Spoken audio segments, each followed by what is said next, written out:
وہ ایک دن آنے والا ہے، اسی کا نام ہے دی ڈے آف ججمنٹ. وہ ہے یوم القیامہ. ڈکلیئر کیا جائے گا کون فیل ہوا کون کامیاب ہوا. تم سب کا خالق ایک ہی ہے اللہ. اب ایوولوشن کی تھیوری ماننے والے کیسے مانیں گے کہ کوئی ایک اللہ ہے، کوئی ایک خالق ہے؟ لیکن پاکستان میں آ کر مولانا نے جو بھی وقتی مصلحتیں دیکھی، ان کے تحت انہوں نے سمجھا کہ الیکشن میں حصہ لے کر یہ انقلاب کا عمل تو بہت طویل ہے، بہت لمبا ہے، وقت طلب ہے اور دقت طلب بھی ہے.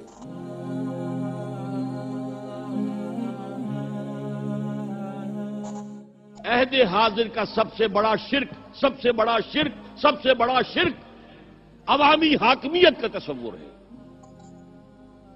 حاکم اللہ کے سوا کوئی نہیں، ان الحکم الا للہ. بھٹو کا تو ایک اور جرم بھی تھا کہ اس نے ایٹم بم بنانے کا اعلان کیا تھا، چاہے ہمیں گھاس کھانا پڑے ہم ایٹم بم بنائیں گے. اور کسنجر نے کہہ دیا تھا we'll make an example of you, باز نہیں آؤ گے اگر تو تمہیں یہ نشان عبرت بنا دیں گے.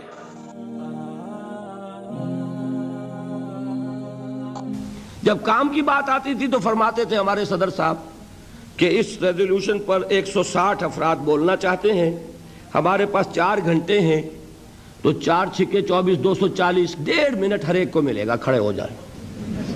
اب بتائیے وہ 1.5 منٹ میں کیا آدمی بات کرے اور کیا نہ کرے. میں خواتین پر کوئی پابندیاں نہیں ہیں، بلکہ خواتین کے لیے دائرہ کار علیحدہ رکھا گیا ہے. وہ پڑھیں لیکن ان کے مدارس علیحدہ ہونے چاہیے. لڑکوں اور لڑکیوں کی مخلوط تعلیم نہیں ہونی چاہیے. Within these limits of halal or haram that have been laid down by the book of Allah and the sunnah of the Prophet, yes, within the circle, within the limits, yes, we shall listen and obey. یعنی قرآن مجید کے درس کو انہوں نے ایک عوامی درس بنا دیا.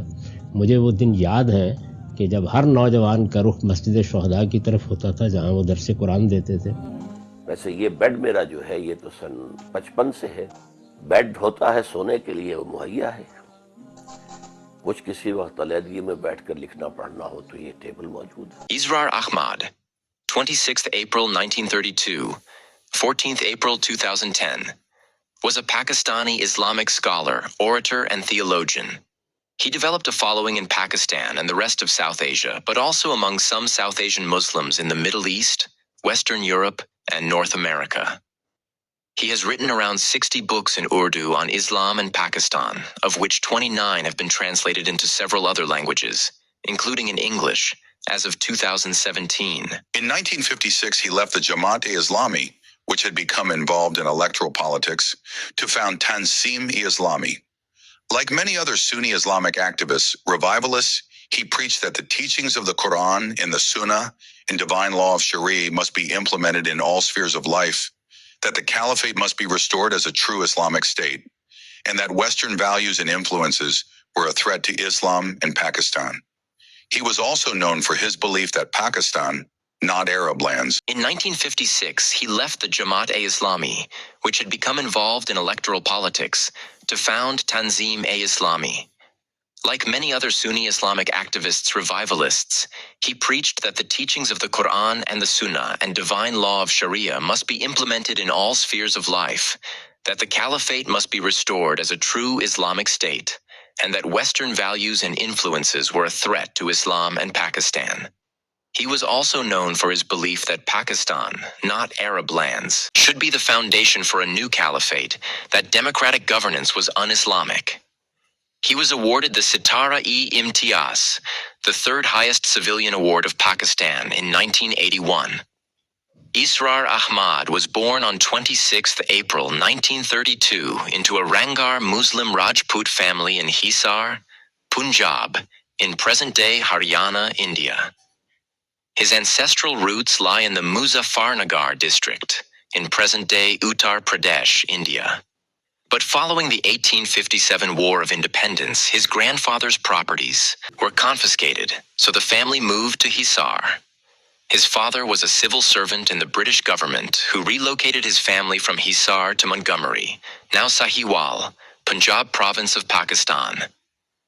After graduating from a local high school, Israr Ahmed moved to Lahore to attend the King Edward Medical University in 1950. He received his MBBS degree from King Edward Medical University in 1954 and began practicing medicine. In addition, he obtained his master's degree in Islamic studies from the University of Karachi in 1965.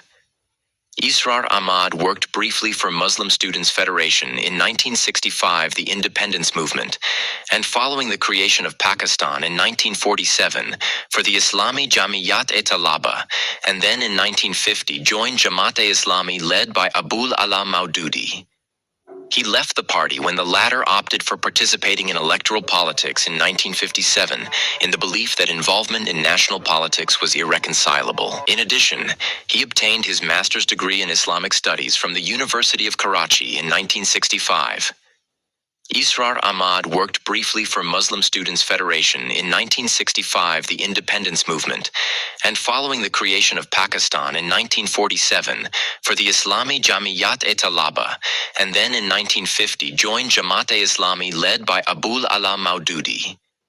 He left the party when the latter opted for participating in electoral politics in 1957 in the belief that involvement in national politics was irreconcilable. In addition, with the revolutionary methodology adopted by the Jama'at in the pre-1947 period, his interest in Islam and philosophy grew further, and he subsequently moved to Karachi in the 1960s, where he enrolled in Karachi University to study Islam. Supporters describe his vision of Islam as having been synthesized from the diverse sources. Israr Ahmed worked closely with Syed Abul Ala Maududi, 1903 to 1979, and Amin Ahsan Islahi, as did Wahiduddin Khan, Naim Siddiqui, and Javed Ahmad Ghamidi. He has also acknowledged the deep influence of Shah Waliullah Dehlawi, the 18th century Indian Islamic leader, anti-colonial activist, jurist, and scholar. In the context of Quranic exegesis and understanding, Israr Ahmed was a firm traditionalist of the genre of Mahmud Hassan Deobandi and Shabir Ahmad Usmani. Yet he presented Quranic teachings in a scientific and enlightened way. Israr Ahmed believed in what he called Islamic revolutionary thought, which consists of the idea that Islam, the teachings of the Quran and the Sunnah, must be implemented in the social, cultural, juristic, political, and economic spheres of life. In this, he is said to follow Muhammad Rafiuddin and Muhammad Iqbal. The first attempt towards the actualization of this concept was reportedly made by Abul Kalam Azad through his short-lived party, the Hizbullah. Another attempt was made by Abul Ala Maududi through his Jamaat-e-Islami party. Although the Jamaat-e-Islami has reached some influence, Israr Ahmed resigned from the party in 1956 when it entered the electoral process and believed that such an involvement led to degeneration from a pure Islamic revolutionary party to a mere political one. Jamaat-e-Islami. Originally a member of Jamaat-e-Islami, Israr Ahmed stated that he became disappointed with its turn towards electoral activity, disagreed with it on significant policy matters, including what he saw as the lack of effort to create an Islamic renaissance through the revolutionary process. He considered Jamaat-e-Islami's plunge into the arena of power politics to have been disastrous. He and some other individuals resigned from JI and in 1956 founded the nucleus of Tanzim-e-Islami, passing a resolution which subsequently became the mission statement of Tanzim-e-Islami. Along with his work to revive what he called the Quran-centered Islamic perennial philosophy and worldview, Israr Ahmed stated that his goal, and the goal of his organizations, was to reform the society in a practical way with the ultimate objective of establishing a true Islamic state, or the system of Khilafah, Tanzim-e-Islami. In 1971, Israr Ahmed gave up his medical practice to launch a movement for the revival of Islam. As a result of his efforts, the Markazi Anjuman Khodamul Quran Lahore was established in 1972. Tanzim-e-Islami was founded in 1975, and Tahrik-e-Khilafat Pakistan was launched in 1991. Israr Ahmed was not well known, and Tanzim-e-Islami, TI, was relatively small until 1981 when President at the time Mohammad Zia-ul-Haq, who was working to Islamize Pakistan, asked the state-owned Pakistan television channel, PTV, to give Israr a weekly show. It became one of the first shows in Pakistan where a scholar would sit in front of an audience and deliver lectures on Islam.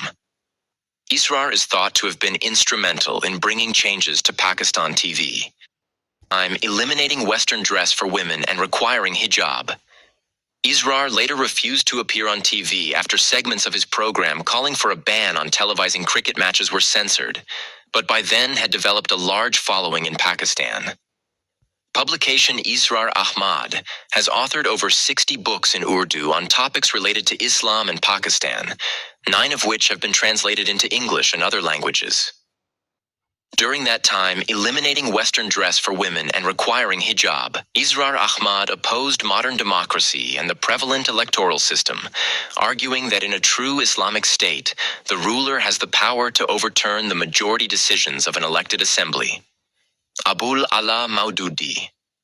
While Israr Ahmed considers himself a product of the teachings of comprehensive and holistic concept of the Islamic obligations of Abul Ala Maududi, he opposed Jamaat-e-Islami's entry into the arena of power politics. Instead, he believed what was needed was a revolutionary methodology pursued by a disciplined organization. Caliphate. While many, if not all, Sunni activists seek a return of the caliphate, an important aspect of Israr Ahmed's ideology was his belief that the foundations for the caliphate should not be in Hijaz, Baghdad, or other more traditional sites, but rather in Pakistan, to where he believed that the spiritual nerve center of the Islamic intellectual movement had shifted. Hizb ut-Tahrir. Both Hizb ut-Tahrir and Tanzim-e-Islami share a belief in the revival of the caliphate as a means of implementing Islam in all spheres of life, according to Tanzim-e-Islami's FAQ. However, Tanzim-e-Islami seeks a popular Islamic revival which will then lead to political revolution rather than involvement in electoral politics, armed struggle, coup d'état to establish a caliphate. Tanzim-e-Islami believes that once the Islamic revolution has taken place, the election of the Khalifa would be done on the basis of electoral votes. Tanzim-e-Islami emphasizes that Iman, faith, among Muslims must be revived in a significant portion of the Muslim society, before there can be an Islamic revival. Nonviolence.